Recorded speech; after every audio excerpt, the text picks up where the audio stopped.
Breeding cows in the villages of northern Senegal is a family job. And at dawn, it is the women who milk the cattle. Milk has always been part of the people's diet here, but it never was a real source of income. How could it bring money home with no fridge to keep it in? But Choyel So doesn't have to worry about that anymore. It's now taken care of for her. We used to walk miles to the nearest market, hoping to sell the milk we didn't use ourselves, she tells me. It went off before we got there at times. Now it's being collected here at home.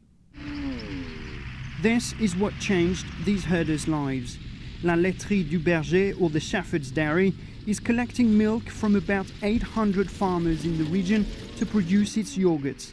A first in a country where imported powdered milk had no real competition. This lorry is no refrigerated truck, but the collection circuit is organized to ensure that the milk is safe. It's all very simple. There is no contract, no receipts, no signature.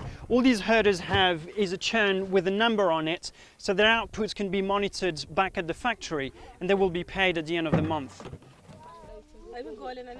At 43 cents a litre, herders supplying milk to the Shepherd's Dairy can make up to $300 a month, more than 3 times the minimum wage.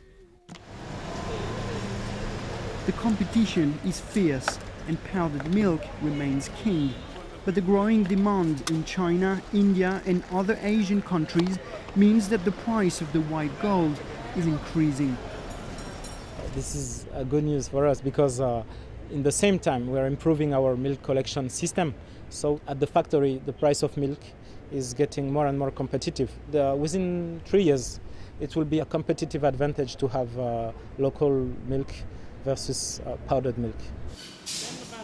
The Shepherd's Dairy has grown tenfold since it opened 8 years ago, and it's earned the attention of international groups eager to invest in social businesses. The French food giant Danone and the bank Crédit Agricole have both invested in the project.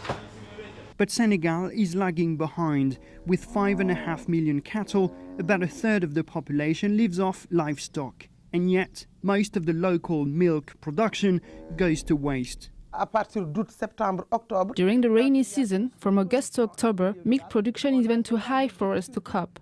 We lack the equipment to keep the milk, and we don't have the technology to produce cheese and other dairy products.